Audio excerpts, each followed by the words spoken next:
Greetings and salutations. It's October 1st. The mornings are changing. I love the sweater weather, man.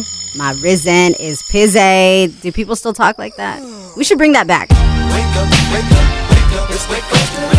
Bone Thugs, respect. I remember in the 90s when learning the lyrics to these songs and being able to keep up with it without fucking it up was like, oh shit, that person's got skills, you know?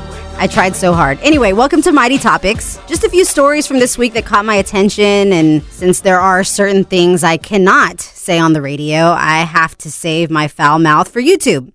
What? Pun intended. Foul mouth parrot. You'll see. You'll find out. All right, first things first. The presidential debate was a shit show. It was so hard to watch. Man, I facepalmed myself at least once. Did that happen to any of you? I kept fantasizing that they should slap a piece of metal with nuts and bolts on whoever interrupts, like in the cartoons, you know?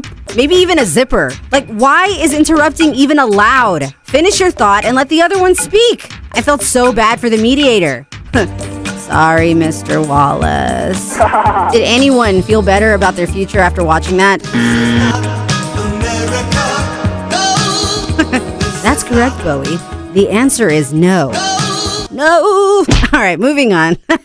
This is funny. All right, so a British wildlife sanctuary has been forced to separate 5 African gray parrots who wouldn't stop swearing at visitors. So the keepers say that the birds encouraged each other to keep cursing and they had to be moved from the main outdoor area. That is hilarious! The chief executive said, "We are quite used to parrots swearing, but we've never had 5 at the same time." And the park CEO said, "If they teach the others bad language, I end up with 250 swearing birds. I don't know what we'll do."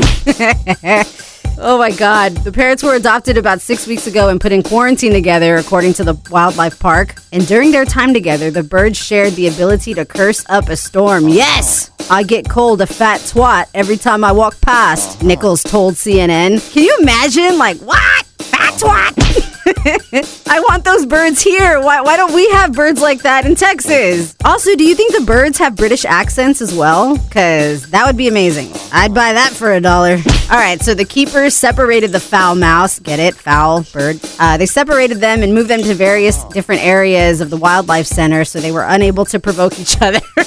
That is so pre-K. Yeah, go ahead and make them face a corner and give them a dunce hat while you're at it. All right, moving on to entertainment news. And finally getting to the meat of the story.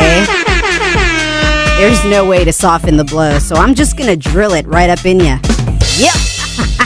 Yeah. So it has been confirmed that Jamie Foxx, yes, is packing some serious sausage. Don't want no short dick, man. Yes! Actress and Real Housewife of Beverly Hills, Garcelle Bouveau, who has been on the Jamie Foxx show since way back when, recently had Jamie Foxx on her podcast. It's called Going to Bed with Garcelle. And yeah, so she was talking about how everyone over the years would ask her why her and Jamie Foxx never hooked up or got together. And she said, well, take a listen. Andy Burris was on the podcast and she goes, I don't get it. Why aren't you and Jamie together? And I said, well, we have a really great relationship now. And then I said, he's also hung like a horse. Take it one step at a time. Yeah, so girls are going crazy over this comment. She was on Zoom with the ladies from The Real, and they had to confirm the question that we're all thinking. How the hell does she know he's hung if they never dated? Garcelle said this. Listen, That's what I want to know. we did 100 That's what I wanna know. episodes, right? Every now and then he'd have to rip off a pair of pants or some kind of, comedic, act or whatever, however you want to say it. And it came out, honey. It rolled out. I'm sorry? Baking powder? Rolled out? Rolled out? Harley David, son of a bitch. Youch. I mean, I can't help but think of poor Katie Holmes being impaled by that thing. Remember they dated? Vlad the Impaler is probably the name of his wang. His daddy long leg. The schlong. His diyuuuuck. Okay, I'm stopping. It's a really great girl chat they all had, though. And Garcelle was totally blushing and gushing over Jamie Foxx. She even said he's a great kisser. But let me tell you, he's a great kisser.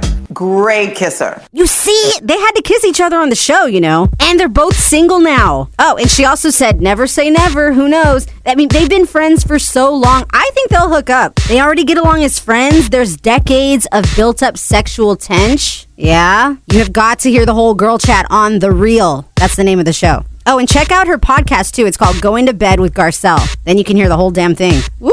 One more audio clip. Gotta do it. Okay, so if he asked me out, I would say yes. Oh my God, I'm so hot. It is hot in here now. Give me a second. This story makes me smile so much. Everyone has their unicorn, the one that got away, and maybe Garcelle's unicorn is Jamie Foxx. Although I'm sure the media will change his name from Jamie Foxx to Jamie Horse. Hey. All right, we'll end this on a happy note with an uplifting pop song, if you'll allow me to switch over to my radio voice. And here's that classic you've all been waiting for, the number one request of the day, Armour Hot Dogs. Hot dogs, Armour hot dogs. What kind of kids eat Armour hot dogs? Fat kids, skinny kids, kids who climb on rocks. Top kids, sissy kids, even kids with chicken pox love hot dogs. Armour hot dogs. The dogs kids love to fly. We'll talk next time, you guys. Thanks for tuning in to Mighty Topics. Come on, if you got a big